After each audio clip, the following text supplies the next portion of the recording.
listening to the X-Zone Broadcast Network, www.xzbn.net. Radio's authority on the world of the paranormal and the science of parapsychology, celebrating 25 years of broadcasting.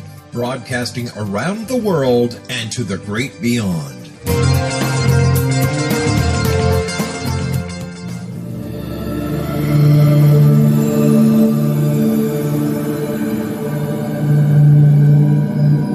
The X-Zone TV show with Rob McConnell is coming to screens of all sizes. UFOs, ghosts, alien abductions, psychic phenomenon, lake monsters, angels, Bigfoot, unsolved mystery, and all subjects from within the world of the paranormal to the science of parapsychology and beyond. The X-Zone TV show with Rob McConnell, www.xzonetv.com, is a Relmar McConnell Media Company and Benedict Productions production.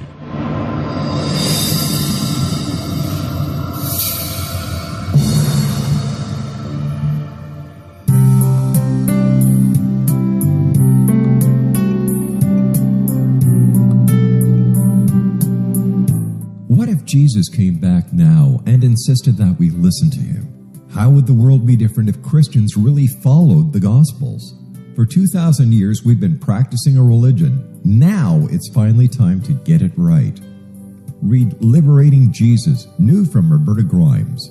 Meet the Jesus you never knew. Roberta uses afterlife evidence and biblical analysis to prove that Jesus is exactly right. Learning the lessons that he came to teach is the reason we are born at all.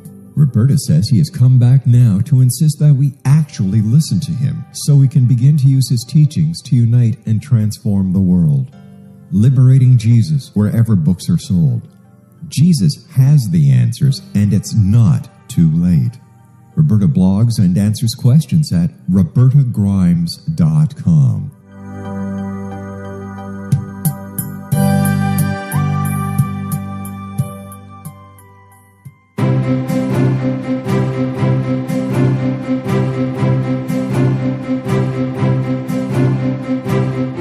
While science pursues fact, magic accesses the quantum level, bridging random facts to form truth. As long as science and magic remain separate and polarized, the truth cannot be known. I'm Wilda Wieka. Join me on the Science of Magic radio program dedicated to unification and evolution of consciousness. During each episode, I'll be speaking with experienced and respected scientists and mystics.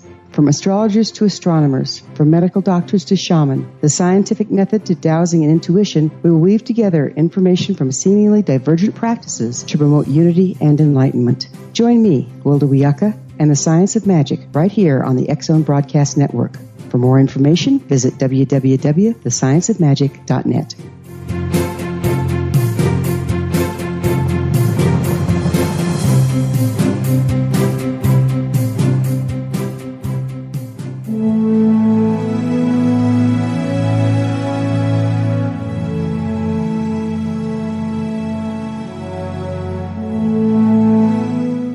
Call him Reef. Reef is your host. Reef is your guide. Are you happy? Happiness is like trying to find water in the desert. Can you find any? Sometimes, sure, but only a few drops. God is an ocean of joy, but God is not cheap. You cannot find God in a chemical. You must attract God's attention. How? Not by living to please your senses. That is false ego. The Matrix is not real. It is a computer-enhanced hallucination. You are spirit soul, not the body. We have forgotten how splendid our home really is, the spiritual sky.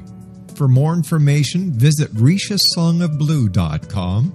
That's www.REESHASSONGOFBLUE.com.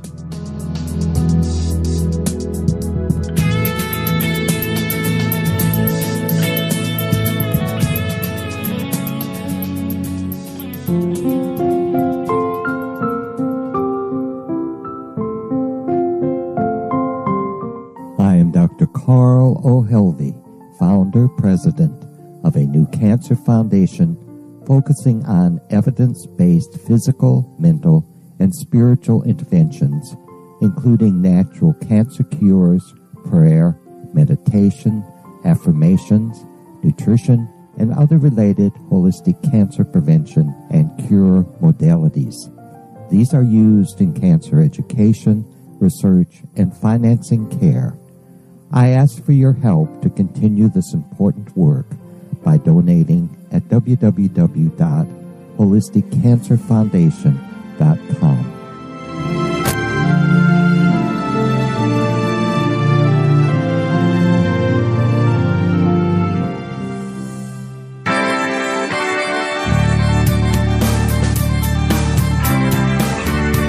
You're listening to the X-Zone Broadcast Network, www.xzbn.net, radio's authority on the world of the paranormal and the science of parapsychology, celebrating 25 years of broadcasting, broadcasting around the world and to the great beyond.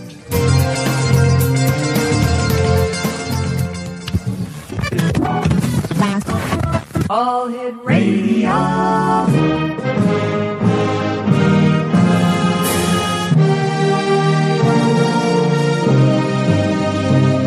Welcome to the X-Zone, a place where fact is fiction and fiction is reality.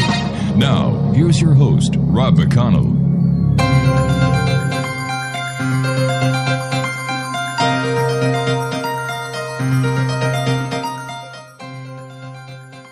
Welcome back to the X-Zone, everyone. This is a special night here in the X-Zone. We are talking about the terror attacks that are happening in Paris, France.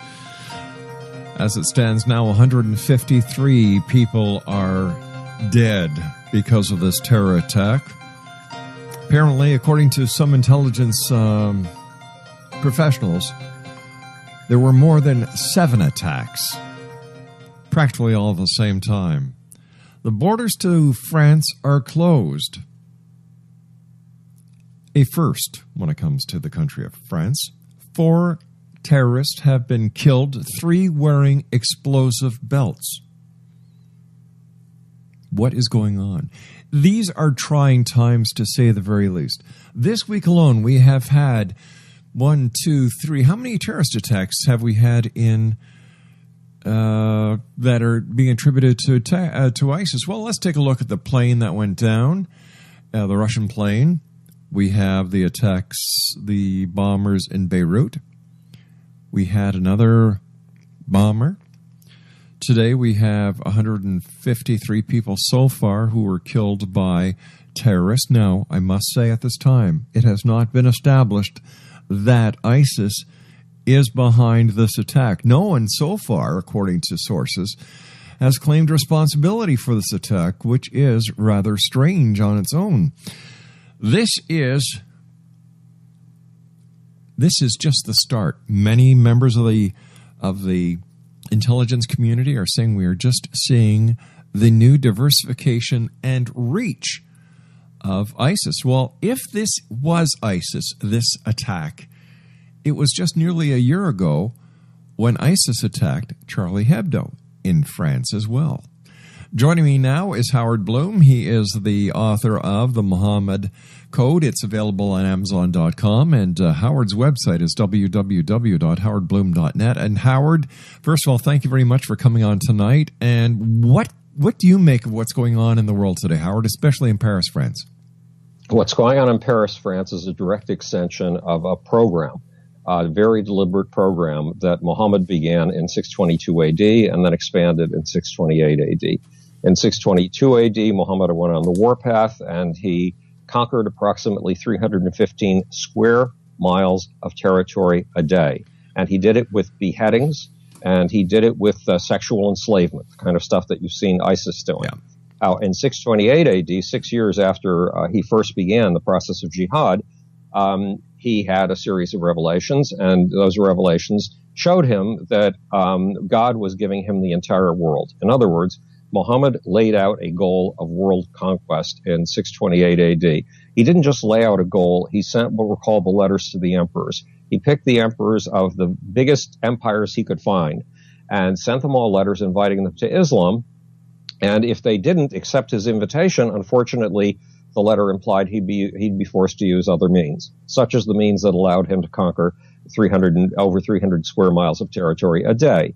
And if you or I had been the emperor of Persia, if we'd been the emperor of Byzantium, if we'd been the Nagus of Egypt, if we'd been any of these major power figures who received these letters, we'd have done what Chosroes, the emperor of Persia, did. Allegedly, according to Muslim sources, he turned to his advisors and said, who is this letter from? What people is he even from? And his advisors, remember, these were advisors of a superpower that spanned a great deal of territory, that controlled everything from Egypt to India.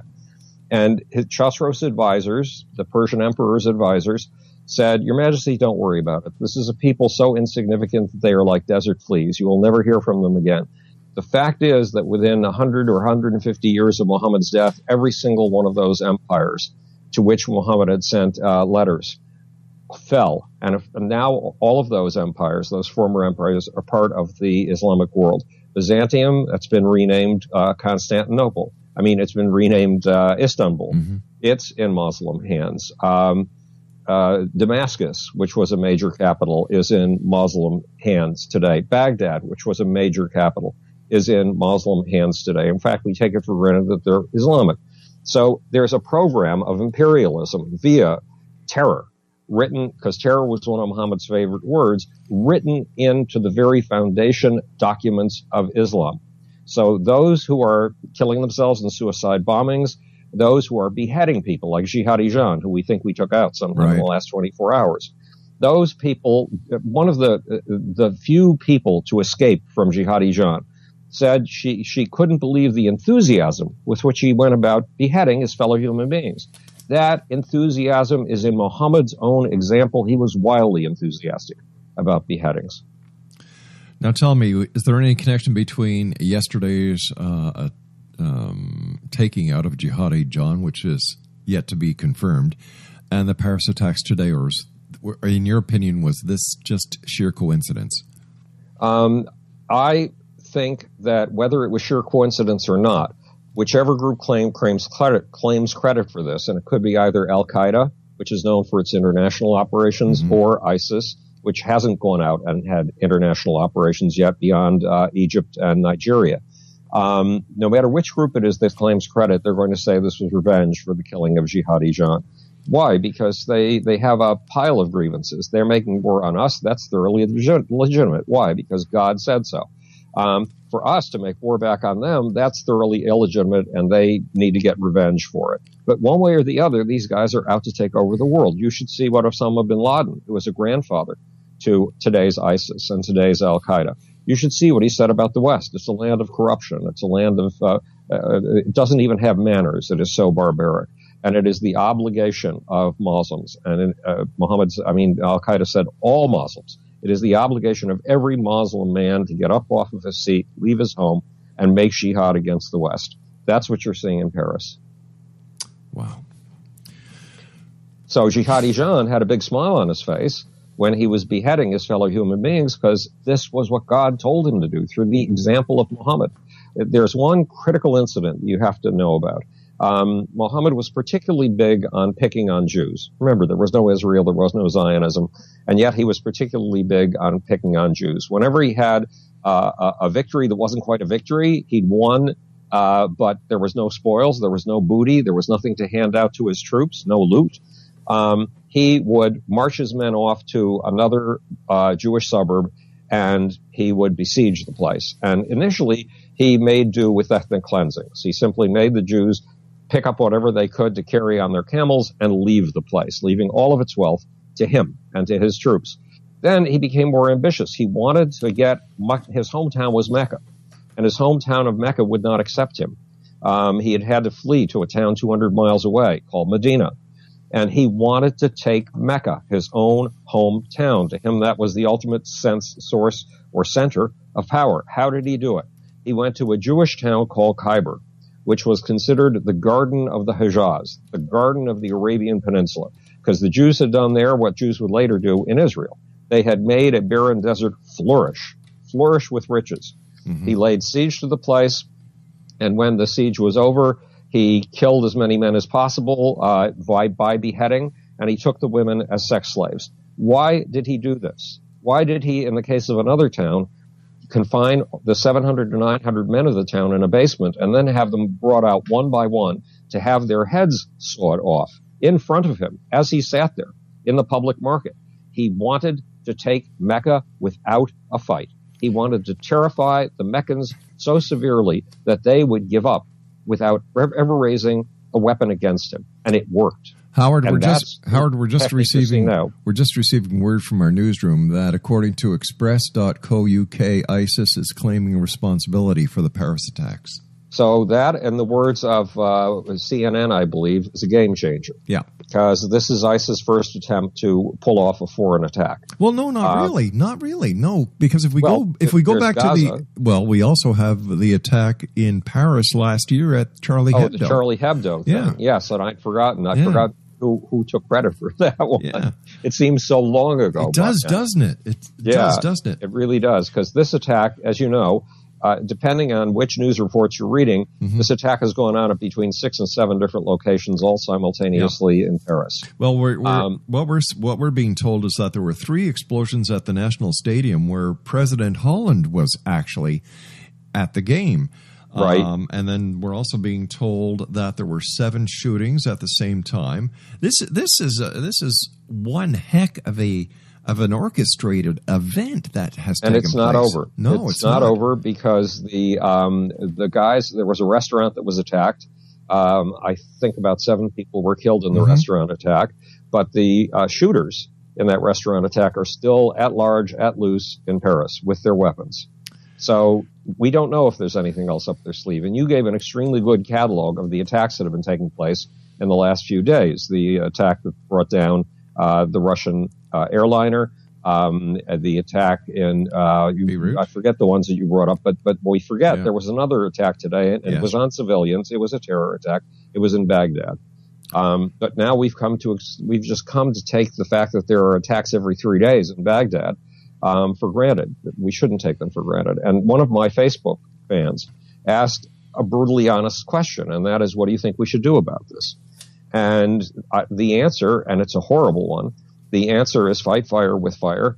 The only way of winning a battle definitively that we've discovered in the century that's gone on since the First World War is you conquer a people so utterly and completely that they bow down to you. And that is exactly what he asked for. He said, or dictated as a military strategy.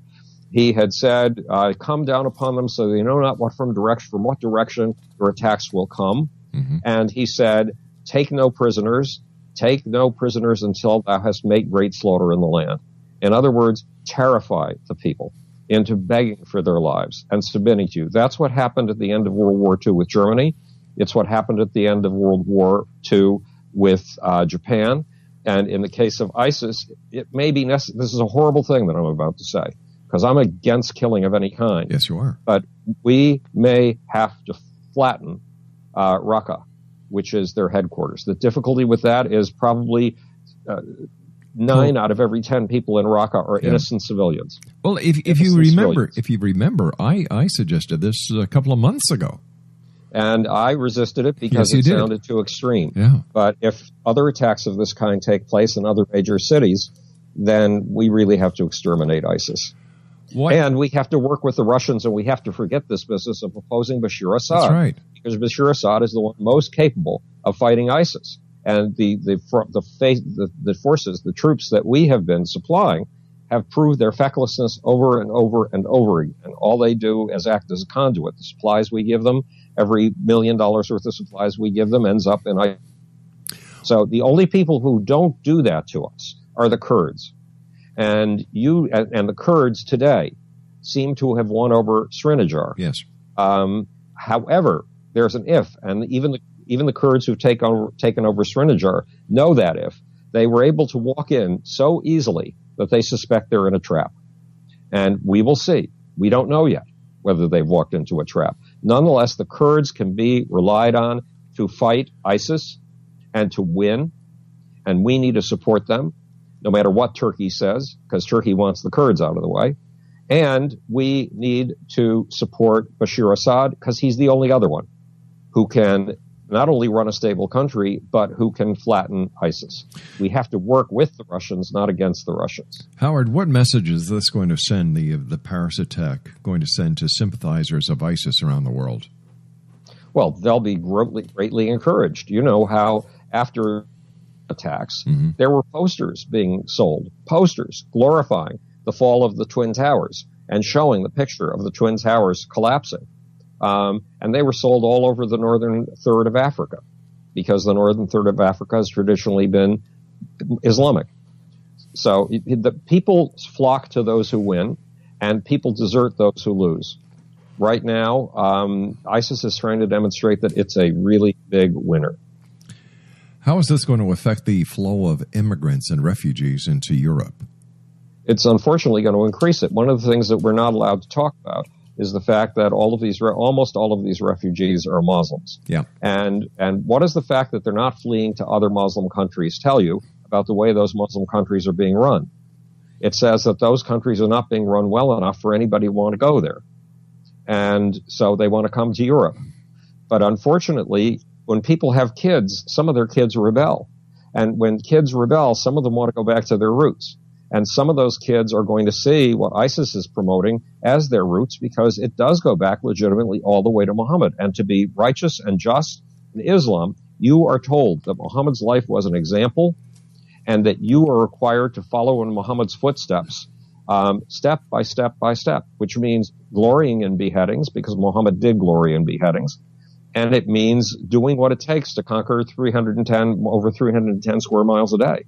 And that's not the things that you do to conquer that territory are not nice.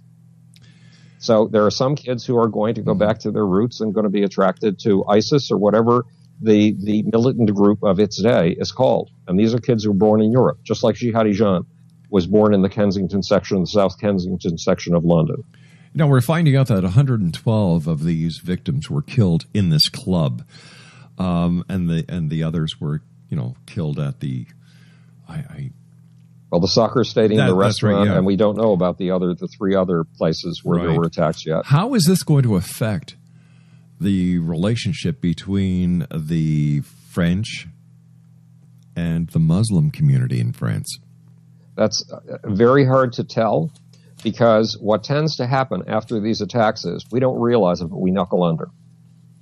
We don't realize it, but major magazines don't publish the Danish cartoons. They don't publish the cartoons of Muhammad. Major things like the PBS NewsHour will not show those on air. So what has PBS NewsHour done? It's buckled at the knees. It has self-censored itself on behalf of its attackers. The whole controversy about the mosque that was being built very near 9/11. Yeah. That controversy was one where the Muslim activists, the Muslim public relations activists, and they have public relations activists. Those are at the American Arab Anti-Discrimination Committee, and they're at the Council for American Islamic Relations, two very powerful organizations. Those people have promoted an idea that is 10% right and 90% phony, Islamophobia. If you look at the Western countries and the kinds of attacks against ethnic peoples that take place, the anti-Semitic attacks outdo the anti-Islamic attacks something like 8-1. Islamophobia is, yes, it's something we should be aware of. We should not. Look, I have a lot of friends in the Muslim community. As I do. They are wonderful, generous, modernist, pluralist people. Every single one of them. The things that I'm telling you exist in the history of Muhammad's life. They do not believe it. Where do I get it? From Muslim sources, primary Muslim sources, from the Quran and the Hadith to the first two biographers of Muhammad who wrote him up around 900 AD, a long, long time ago, Ibn Ishaq and Al-Tabari. So if they knew the real history of their religion, even they would tremble and cringe. It would disturb them. But there's only we don't know what percentage of the Muslim community supports this kind of terrorist efforts. It could be anywhere from a mere 5% to 50%. We do know that in polls of the Muslim countries, when people are asked whether they would like to live under Sharia law, roughly 70% say yes. And Sharia law is the traditional law with which Muhammad basically turned the area he was ruling, which started as Medina and then became both Medina and Mecca, he turned those into military totalitarian dictatorships. So, unfortunately, Sharia law is a perfect law for a military totalitarian dictatorship.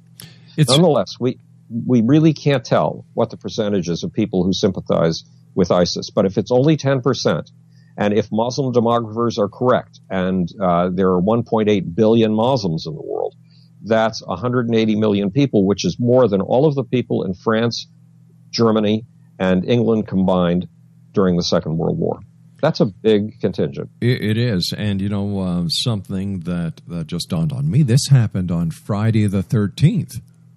Very interesting. Yes, I hadn't, even though I've got this giant calendar clock staring me in the face, until you said it, I hadn't realized it. Well, it's time for us to turn the tables on them. Yeah. Do you think that this will give the intelligence communities the ability to go back to court and say, this is an example of why we need to have access to all the information that people want to take away from us because they're afraid of Big Brother's intervention? Does this open the door to that conversation? Yes, it definitely does put them up, give them a leg up in their arguments. It definitely is an ace in their set of cards. Mm-hmm. But there's a small problem. Our intelligence community has not predicted this event. Just like it didn't predict 9/11. Yeah. So our approach of digging into deep data and mining information on absolutely everybody and trying to get machines to show us where the dangers lie, so far that is not working, and we need more human intelligence. We need more people embedded in the communities of people some of whom could oppose us. And this is going to sound horrible too. I am a very strong proponent of freedom of speech, and I've staked my career on it. Yeah. Absolutely staked my career on it. But the fact is, we need people listening to every mosque sermon in the West. Because mosque sermons in the East, like at the Al-Aqsa Mosque, are fiery, calling for blood, hell, war, and brimstone. And we can't allow that to happen in the mosques of the West. So there's a balance somehow that we have to reach between free speech and shouting fire in a crowded theater. And I'm afraid that more mosque sermons than we imagine are militant pro-jihadist sermons. Most of them are probably not. But those that are, those are potential terrorist centers. The U.S. authorities are saying they have no credible threat indication to the U.S. Now, I'm looking at this and saying, all right, you've got no credible threat to the U.S. What kind of threat do you have towards the Incredible U.S.? threats. And what did we learn from 9/11? What did we learn from Charlie Hebdo? What did we learn from today's incidents in Paris? Incredible threats. Threats in which you simply cannot believe materialize sometimes as realities. Because remember, imagine you're in ISIS and you're trying to defeat the United States and all of Western civilization. You look at where America's expecting attacks to come from, and then you take the routes America's asleep about. Like, for example, the Ted Koppel just started to publicize a new book approximately 2 weeks ago, and it's a book about how vulnerable our electricity system is. Yes. How with attacks in a few very vulnerable places, you could shut the whole thing down. And without electricity, we wouldn't have an economy.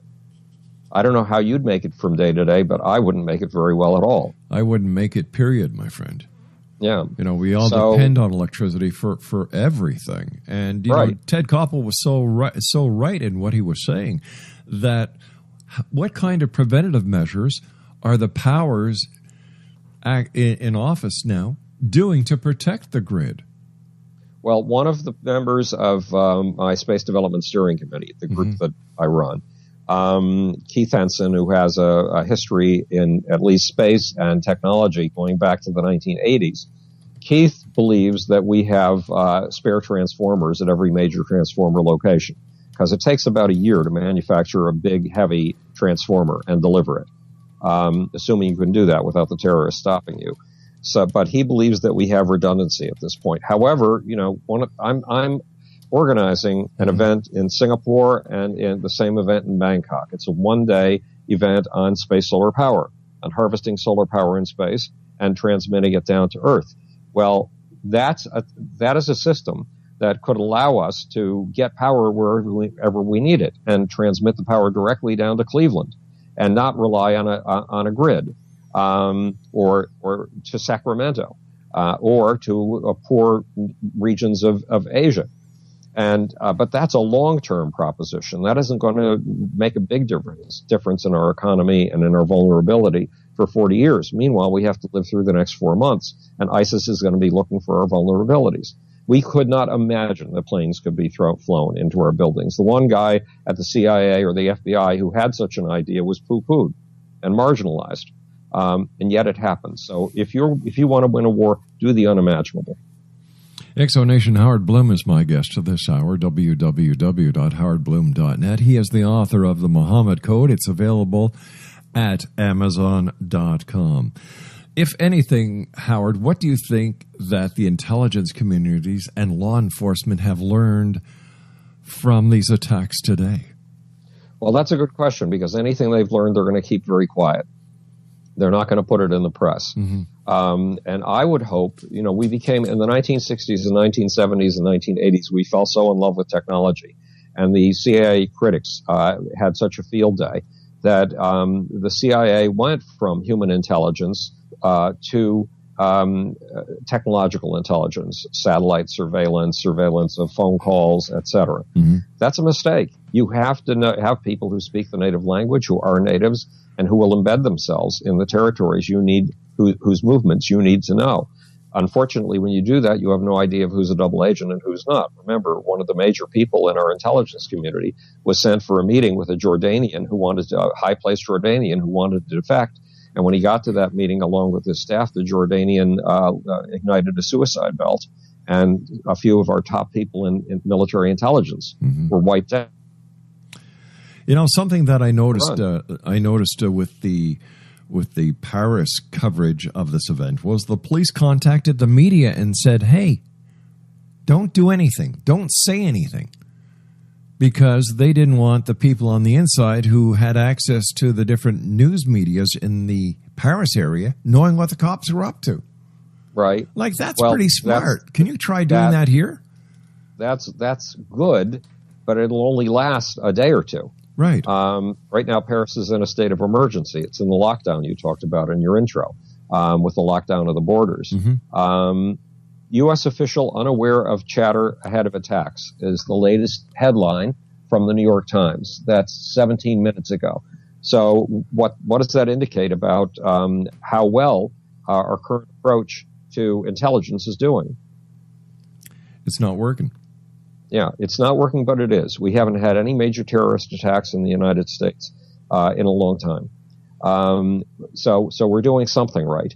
But we have to get back to human intelligence, and we also have to cut this, if you'll excuse the expression, we have to cut the crap of covering up for the Muslim connection. Because without understanding the material in the Muhammad Code, the story of how Muhammad invented all of this stuff, the story of the imperatives that Muhammad left behind, that's in the minds of these jihadis today, that's responsible for all of the quotes that are being used in Dabiq, which is ISIS's magazine.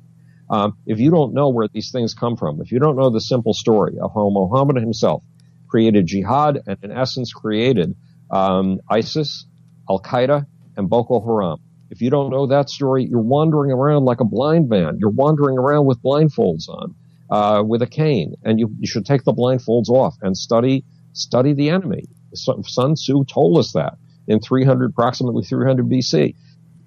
Study your enemy. Feel yourself in him until you can feel yourself walking around in his shoes. Only then will you understand his next moves, and will you be able to find the moves he doesn't expect. President Obama has said, and this is a quote, "It's an attack on humanity." Right. So it's an attack on our universal human values. So what do you think he's going to do about it? Well, he's been pretty good about doing things about this. I mean, aside from withdrawing the troops, which did not turn out to be very effective for us. He's pinpointing people like Jihadi Jean. Mm-hmm. Now, what that's accomplishing so far, not a great deal. if we could get Abu Bakr al-Baghdadi, who is the caliph of the Islamic State, that might be helpful. But we're demonstrating that we can get at them, and that's a necessary thing to do. They're trying to sow terror in our hearts. We need to sow as much uncertainty as we possibly can in theirs. But here you've got the great United States of America going up against an enemy that has next to nothing compared to the arsenal that the United States has. And look what it's able to do. But right now, we are trying to get fleas on an elephant. If you use your elephant gun to kill the fleas on an elephant, you also kill the elephant. Maybe that's, yeah. So these people are in limited locations, like Raqqa, or in the forests of Nigeria. And whenever you can pinpoint one of those locations, or more important, when you can pinpoint one of their convoys, like the convoys that they send out to take new cities, you've got to slam it. But the difficulty is that you don't know whether you're hitting a wedding convoy or you're hitting an ISIS convoy. But there comes a point. Mm-hmm. There comes a point where you have to attack, even if those attacks will kill civilians. That's a horrible, monstrous thing to say. But what did we learn from World War II? It took bombings of city after city after city, reducing Dresden to charred remains, to finally get the Germans to realize they were losing. And 2 bombs in Japan, Hiroshima and Nagasaki. Right. And there are 2 sides of that argument. Some people say we didn't need to do that. The Japanese were on the verge of surrender. But from what I've seen, they were not. And they would have kept on going. And so there were other estimates that an additional billion people would have been killed if we hadn't done those civilian bombings. There is going to come a point where Raqqa and any other city that ISIS controls has to be considered a legitimate target. Well, this reminds me of a couple of stories in the Bible, and one of them I'm going to bring up is Sodom and Gomorrah. There were a few good people, but God said, you know what? The majority, no good. We just have to wipe the slate clean. It's like what Spock used to say on Star Trek, the needs of the many outweigh the needs of the few. Right. Well, it's a horrible thing to say, and I hope it doesn't come to that. Those people in Raqqa are like you and me. Yeah. And they're having to deal with this ISIS reign of terror. And they're having to adjust to it. You know, the Stockholm Syndrome. If you take somebody prisoner and keep them prisoner long enough, eventually they come to love you, and eventually they come to embrace your way of life. Well, that Stockholm Syndrome is one of the tricks Muhammad used to build the biggest empire in the history of the world. You've heard these statistics before, but within 150 years of Muhammad's death, Islam had demonstrated that it was the most important imperialist force in the history of the world. It had taken a territory 11 times the size of the conquests of Alexander the Great, 5 times the size of the Roman Empire, and 7 times the size of the United States. No imperialist force, not even England in the 19th century under Queen Victoria, has come anywhere near that. And I've told you this before. Carolyn Elkind is a historian at Harvard who bills herself as the world's leading historian on imperialism. And she says point blank, no empire in the history of the world has ever been able to win over the hearts and minds of the people it conquered. Carolyn, give me a break. Haven't you ever heard of the Empire of Islam? And what religion are the people in Algeria still faithful to today? 13,500 miles away in Malaysia. What religion are people still faithful to today? Islam. So Islam did win their hearts and minds. We're up against an imperialist force, and we cannot let the enemy convince us that we're the guilty imperialists. Okay. No, they're even more guilty imperialists. How is the game going to change, Howard, now that Putin, the pig, to quote ISIS, right, has had one of his civilian airliners brought down by ISIS? Is this a game changer?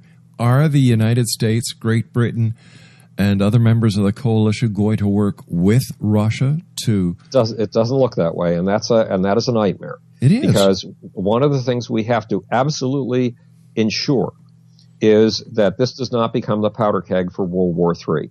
There's no way we should be opposing Russia in this. You know that 2 years ago I called a foreign affairs operative with the White House, and I said we're chasing the wrong enemy. Bashir Assad is not our enemy. We should have learned the lesson of the dictators. We toppled dictators in Libya, Tunisia. It wasn't us. It was the people of these countries, and Egypt.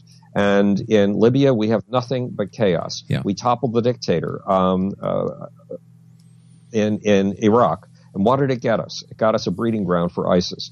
Dictators are placeholders. They can keep a country stable. They can make sure that the kids are educated. They can make sure that the kids are secular. They can make sure that the kids grow up with opportunity ahead of them. They're far better than the chaos that ensues when you have a bunch of battling militia groups.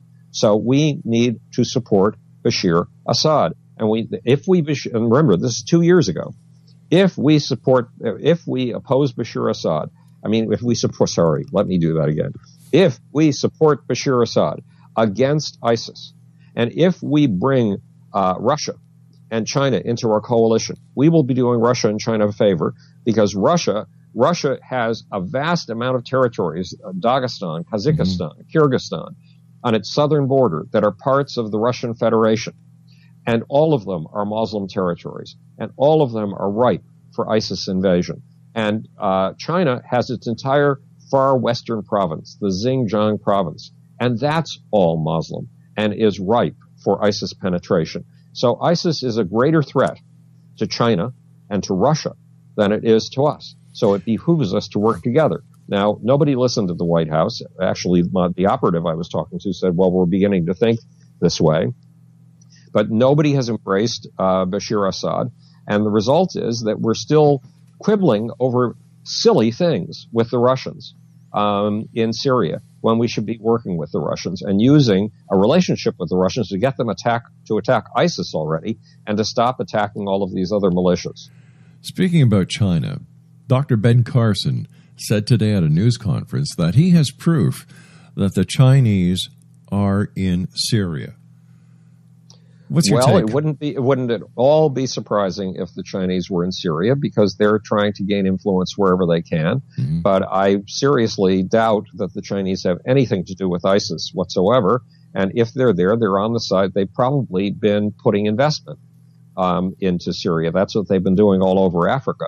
They are investing in seemingly the least likely parts of the world on the assumption that if they add infrastructure to those deserts and wastelands, mm-hmm. They can make a people flourish in Africa, and they can make people flourish in the Middle East. So it wouldn't be surprising if China's there, but it's not there. I'm absolutely certain it is not there in a military capacity. And Ben Carson doesn't impress me as the best informed person on the face of planet Earth. You know what? I've got to say something here about Dr. Ben Carson. I think that anyone who thinks that he would be a good president, based on the lies that have been surfacing, his temper, the fact that he hit somebody with a hammer, another person with a baseball bat, whacked a kid in the face, stabbed another person, and just because God touched his life, this makes him eligible to be the president of the United States, especially when he says that the pyramids were built for green storage houses by Joseph. And then today, let's just go back a couple of days ago, the fiasco about him, getting a full scholarship into West Point.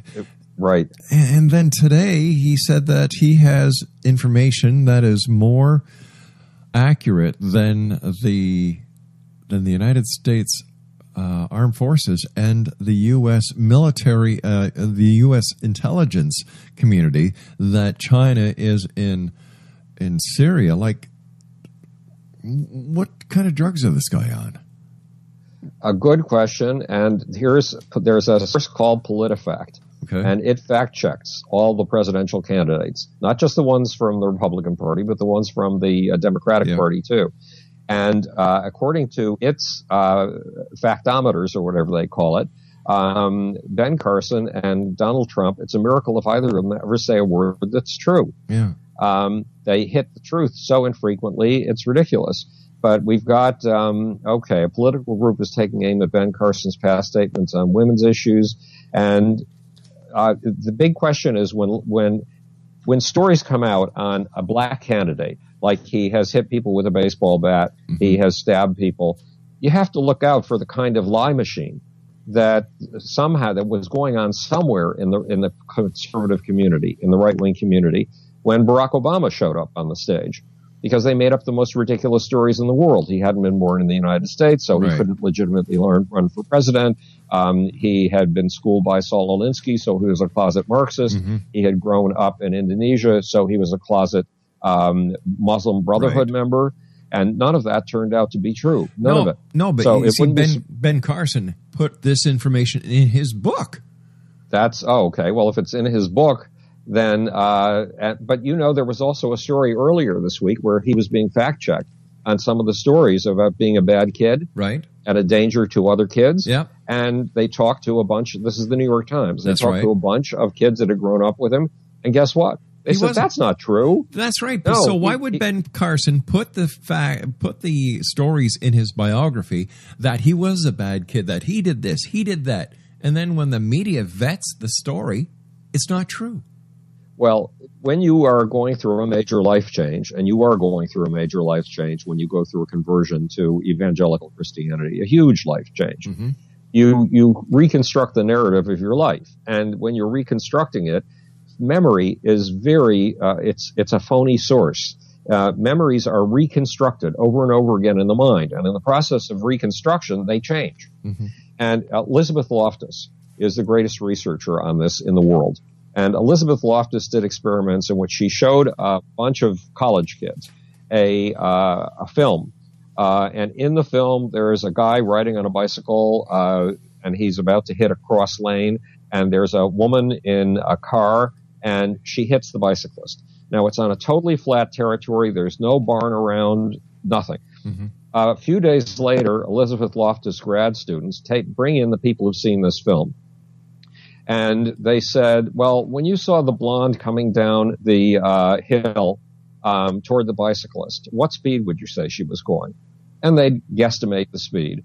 And they'd ask a few, and when the bicyclist passed the barn, how do you think he could see the car coming on the perpendicular lane? Now, what's wrong with these questions? There was no barn. The woman driving the car was a brunette. There was no hill. Well, then they bring these people back a month later, and they ask them to tell exactly what they remembered seeing when they saw it. And a vast number of people remember a hill, remember a blonde driving the car, and remember a barn that wasn't there, because it's been suggested to them very subtly.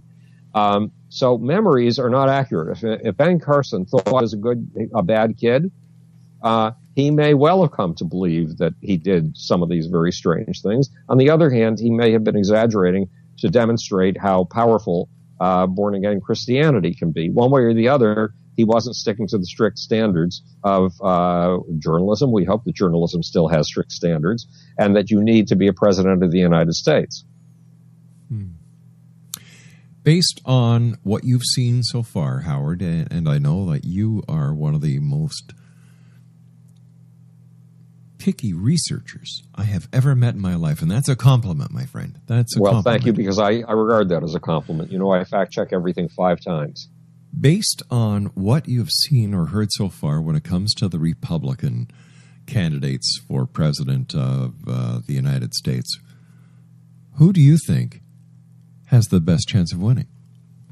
Marco Rubio. I agree with you. And I'll tell you why. He is presidential. Yeah.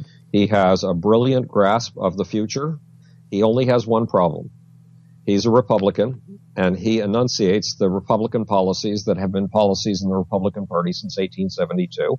And those consist of removing regulation from mega corporations and remove taxes from the super rich and let the super rich do anything they want. Well, that policy was tried in 1872, and it led to an enormous economic crash. It was tried in the 1920s. It led to an enormous economic crash. It was tried in the 2010s by George Bush, and it led to an enormous economic crash. So that policy leads to nothing but catastrophe. And when Republicans tell you that they're the job-building party and that the Democrats are the job-killing party, the Republicans killed something like 8 to 10 million jobs in the great crash of 2007, which was a completely Republican crash. And those jobs have been restored, and more than that, by a Democratic president. And if you look over the history of presidents, that's traditional. When you get a Democrat in power, the economy grows faster. There are more jobs. when you get a Republican in power, there are a few years of eat, drink, and be merry, followed by a huge, huge outflow of jobs, a huge reduction in jobs and economic prosperity. Exonation, the one and only Howard Bloom is my guest this hour, www.howardbloom.net. He is the author of the Muhammad Code, which is available at Amazon.com. The immigration situation in the United States is not getting any better. You know, you still have everybody has their own solution on what to do. Do you think that amnesty is the way to go? It's very hard to tell. This is a nation of immigrants. When the Puritans came over, when the Catholics came over, who settled in Virginia, they were refugees. Mm-hmm. The Puritans were refugees from oppression. Puritanism was outlawed at that point, 1632, in England. And the Catholics were refugees because Catholicism had been outlawed. So we started with a wave of refugees who then, when the next wave of refugees came in, the Irish regarded the Irish as subhuman and said all the things about the Irish that have been said in the last 100 years about blacks, about Negroes. Then came the Italian Americans, the Jews, and Middle and Eastern Europeans. And then even the Irish looked down on them as being pitiful, smelly yahoos with only half a brain. So this country has built everything that it's got on the basis of being a polyglot, mixing pot nation, the only polyglot nation on the face of the earth that I can think of. And it has proven to be the source of our strength, not the source of weakness. So I imagine that this hysteria about immigrants is hysteria. The only immigrants that I'm concerned about are the ones that are coming from Syria and coming from Afghanistan into Europe right now, because as I said, some of their children will choose to go back to the ways of their forefathers and take everything that Muhammad said, and everything Muhammad represented, which was brutal military conquest. Do not take prisoners until thou hast made great slaughter in the land. Some of them will take that seriously, and it will change the face of Europe. The killings in France today, one of France's greatest problems in responding to these killings is that France has one of the biggest Muslim populations of any European nation. And that makes it very hard for France to come down on these killers. Why? Well, they can come down on the killers themselves, but to look for the roots of these guys, they will look for the roots of these guys. They'll look for these guys' biographies. And they will find that some of them come from France. But meanwhile, there are banlieues, they're called. You probably can pronounce it better than I can. There are suburbs, and they're suburbs of high-rise building apartments for lower-class people, for people with a low income. And some of them are entirely Muslim. And in 2005, there were Muslim riots in the streets of Paris, and kids were burning cars, and kids were talking about jihad. Kids, 17-year-olds, 18-year-olds. Since then, the Muslim population of France has grown. And that's a problem because I think it was Ted Cruz who said I very seldom agree with Ted Cruz, but he said that immigration without assimilation is invasion. That's right. And there are strong forces at work to keep the Muslims who settle in the West from assimilating to the West. For example, in France in particular, Muslims who come over from Algeria are then prevailed on when it comes time for them to marry by their parents to have an arranged marriage and have a wife who lives in Algeria. And they move the wife up to France. So these guys don't have the opportunity to have a French wife. And the same happens in Pakistani families, where the family insists on an arranged marriage and it's some Pakistani boy from back home. Well, I mean, get serious here. You want to be part of America? You want to be part of France?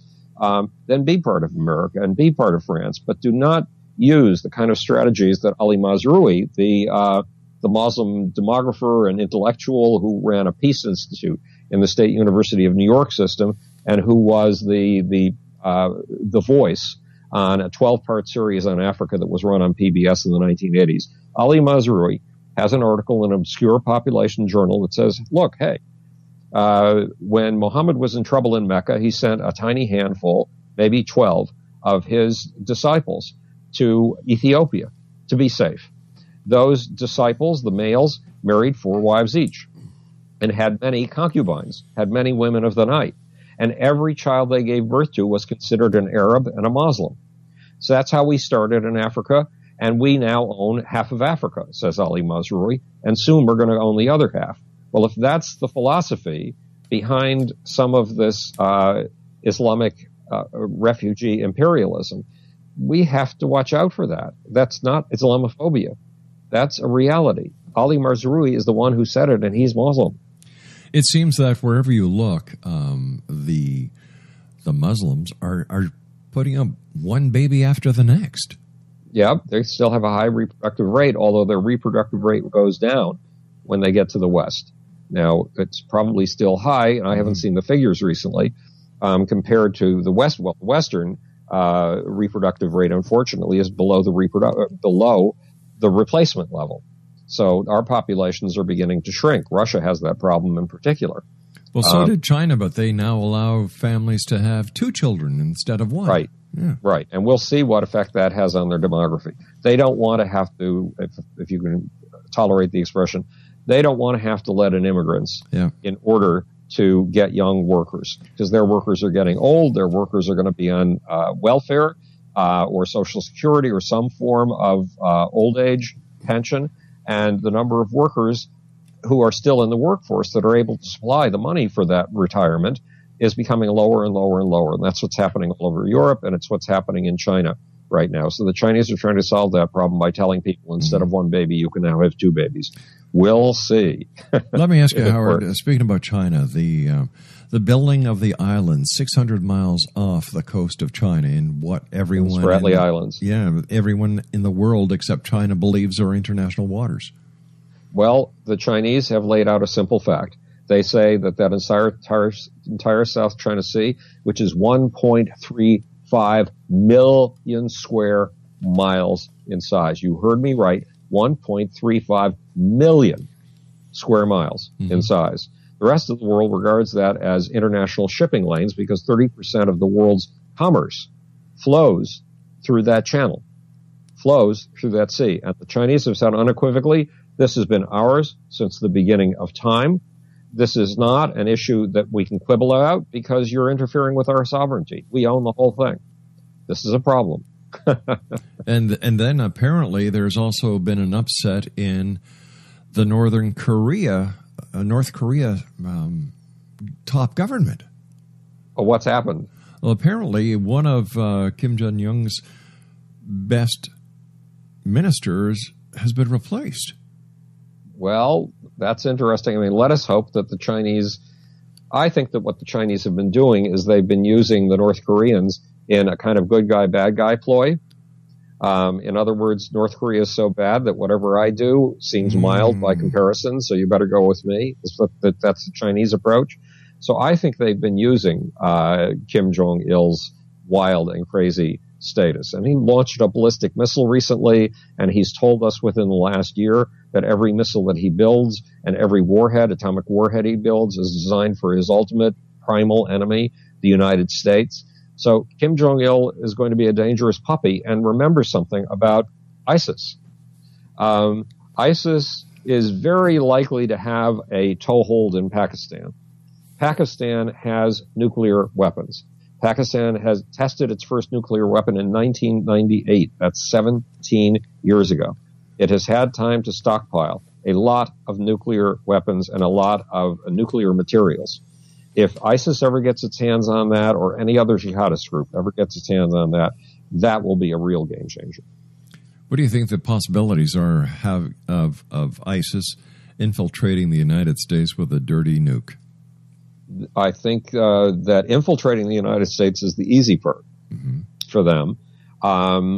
Getting a dirty nuke in, you could probably do it with a small boat that looks like a luxury yacht. I mean, there's a yacht show in Dubai, it's in the United Arab Emirates this week, with yachts of modest size, $12.5 million to $20 million yachts. Oh, that's too small for us to buy. Come on. And remember something about ISIS. They're the richest terrorist group in history. Yeah. They have they have an income of between $1 million and $3 million worth a day.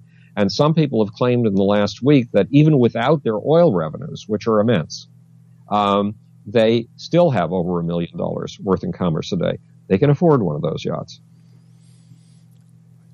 Sail into a harbor with people who look like they're legitimate yacht people, and kaboom, and you've got your nuclear weapon in. But why don't the forces like the United States and even Russia just take out the oil supply from ISIS? That's a very good question. Probably because they're greedy and would like that oil supply for themselves. We have been bombing the oil supplies, but apparently what ISIS has been doing, we've been taking out refineries. And ISIS has apparently been building underground refineries. ISIS is not stupid, and nor are the Iranians, who are building underground nuclear facilities too, or already have them. Howard, as always, it's great having you on the show. I want to thank you so much for coming on with such little notice, but I figured that, tonight was this terrorist attack needed to get out there, and there's only one person that I trust with getting it out there, and that's you, my friend. And I agree with you, Rob, and I'm very grateful. Howard, let our listeners know how they can find more about you and where they can get, once again, the Muhammad Code and your other great books. They can go to howardbloom.net. They'll find out a lot about me, but more important, go to Amazon and just Amazon.com and put in Howard Bloom, and you'll find my books. Howard, you take care of yourself, my good friend. Be safe, and once again, thank you so much for joining us tonight. It's been a great pleasure talking to you. Thanks, Rob. Bye-bye, Howard. Exonation, once again, for more information on Howard Bloom, visit his website at www.howardbloom.net. His books are available on Amazon.com. Now, when I come back on the other side of the news, we're going to be joined by Ryan Morrow, who is a national security analyst with the Clarion Project. We're going to talk about Islam and what is happening right here in the United States, or in the United States. I'm up here in Canada, and I said that here in the United States. Did you know that there's a city or a town in New York State called Muslimville? Or Islamville? I forget. But we're going to hear more about this coming up in the next hour here on the X Zone from our broadcast center in Hamilton, Ontario, Canada. Don't go away.